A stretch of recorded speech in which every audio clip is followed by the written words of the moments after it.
Hi, good evening. Welcome along to the Transfer Show as United look to add forward number 3 this summer. So what does that mean for Rasmus Højlund? Well, Darmesh Sheth and James Savundra are here to answer the questions tonight.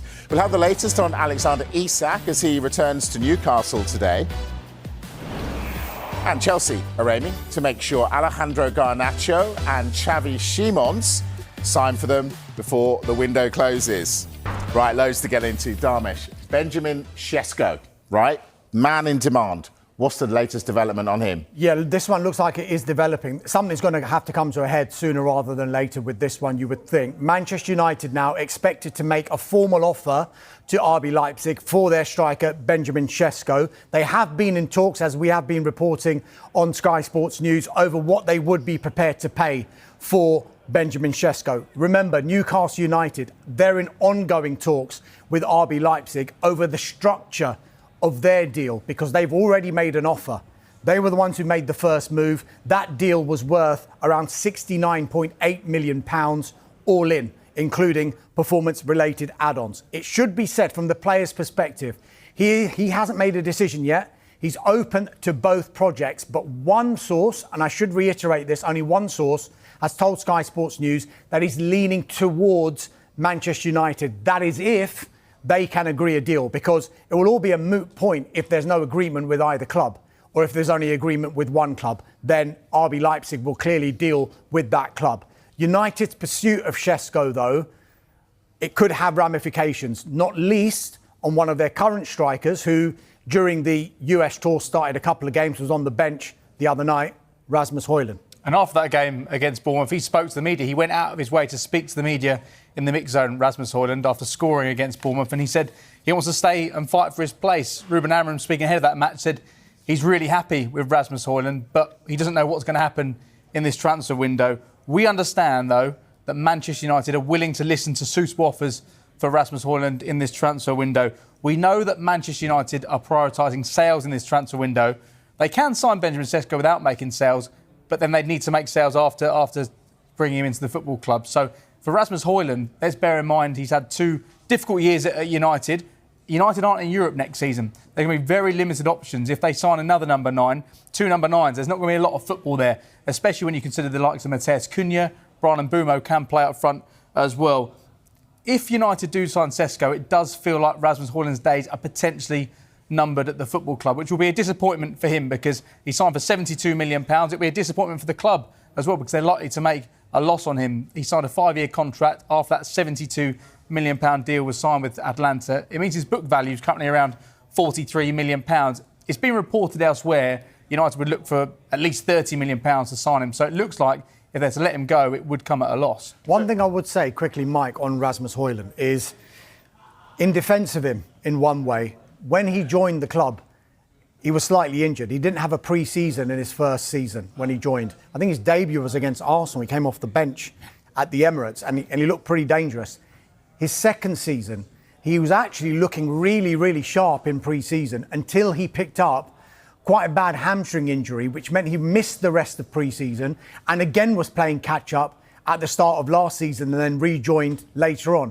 This time, when there's all this talk about Rasmus Højlund potentially going and Manchester United potentially considering suitable offers, he's had a good pre-season and he's looked pretty sharp. And even Ruben Amorim has said he's starting to learn what I want from him and he's been really, really good in these games. Struggled at the end of last season, though, didn't he? Really struggled. Quick line that you said, that if they could bring in someone like Šeško, let's say Šeško, but they don't have to sell beforehand. But if they do that, aren't they just alerting any other club that they can get Man United players on the cheap? I think that Manchester United are aware that the clubs are aware of this situation already because it's clear, despite the fact Ruben Amorim said that these players, and there's 4 of them right now who aren't training with the first team, aren't in the US with the squad, that they are surplus to requirements and the club and the players actively looking to move away. So yes, it does somehow make their situation from a negotiating point of view more difficult, but if it means they can get in Benjamin Šeško for the start of the season, it means they take a slight hit on the fee they're going to get for the likes of Jadon Sancho, Alejandro Garnacho, Anthony Tyrell Malacia. Those are 4 players we know are definitely looking for moves away. Rasmus Højlund potentially one as well. I do understand where you're coming from, but for United, it makes more sense to try and bring in this player now so he can have a little bit of a pre-season, train with the first team to ideally be in that matchday squad for that first game against Arsenal on the Super Sunday. Yeah, I wonder whether United are just trying to do a reset now, because are they willing to start taking hits on players? I can compare it to maybe if you look at when Mikel Arteta took over at Arsenal. They were not in a good way. I think his first season they finished 8th. They didn't make the Champions League in his second season. But they made a decision as a football club that some of the players that were no longer going to be part of Mikel Arteta and Arsenal's future, however much they could have got for them, they just said, right, sometimes it's going to be a mutual termination of a contract. Yeah. Sometimes we're going to have to take much, much less than what we wanted for them and probably what their market value is, but just so that they can move on. Are Manchester United thinking like that? Yeah, we'll discuss more of that at 7 o'clock in the hour-long transfer show. I want to talk Alexander Isak. James, we spotted him today. Well, we spotted his car and him in it. Where are we with him? Yeah, he's been at the Newcastle training ground today. We understand he was there for around 3 hours, and it comes after he had his own personal training camp in Spain at his old club, Real Sociedad, and it comes in the days that have followed Liverpool putting in a bid to Newcastle, a bid worth more than £100 million. That was rejected. We understand that Isak was receiving treatment on a thigh injury. None of the first-team players were there because they're still recovering from their trip to South Korea. Newcastle, they do not want to sell him in this transfer window. They value him at £150 million. We're waiting to see if Liverpool come back in with another offer. It was really interesting to hear from Eddie Howe before they left South Korea. Some comments he made just before he left. He said, "You have to earn the right to train with us. The player has a responsibility to be part of a team and part of a squad. You have to act in the right way." And this comes after Isak told Newcastle last month he'd like to explore his options in this transfer window. Newcastle will not let Alexander Isak go unless they have a replacement lined up. And that is why the deal with Benjamin Šeško, whether he goes to Newcastle, whether he goes to Manchester United, whether he stays at RB Leipzig, whether he goes elsewhere, is so significant when it comes to Alexander Isak as well. All right, let's talk a possible replacement then. We know that, as Darmish said, Newcastle interested in Benjamin Šeško. What's going on with Johan Wissa?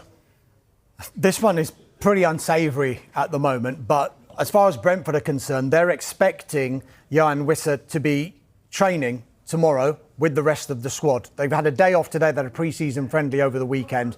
They're back in training tomorrow. However, one source has told us at Sky Sports News that Wissa himself has got no intention of playing for Brentford again. He wants Brentford and Newcastle to come together and finalise this deal where he will get what he perceives as his dream move from Brentford to Newcastle United. Look, earlier in this transfer window, there was an insistence almost from Brentford that this player is not for sale.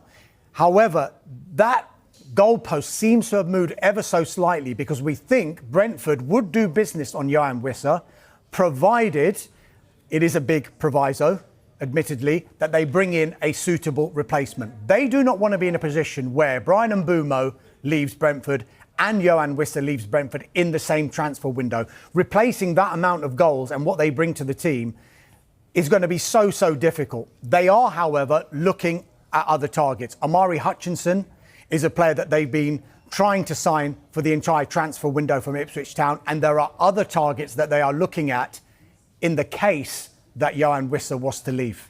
Is Darwin Núñez going to leave Liverpool? If you're a betting man, I think you suggest that it's probably likely, but in terms of what he's doing right now, he's starting for Liverpool at Anfield in the first of 2 pre-season matches against Athletic Club, and 2 minutes ago, he scored at Anfield for Liverpool. Now, AC Milan have made an initial approach to Liverpool for Darwin. They're trying to sign him. Contact has now been made between the clubs. There's been interest from clubs in Italy. There's been interest from clubs in Saudi Arabia as well. AC Milan yet to make an offer. There are clubs like Al Hilal in Saudi Arabia who I think would love to sign him. We understand, though, that his preference would be to move to Spain or to a club in Europe rather than move to the Saudi Pro League at this point in his career. Al Hilal, they've yet to make a bid. Important to state here, he's still got 3 years left in his contract.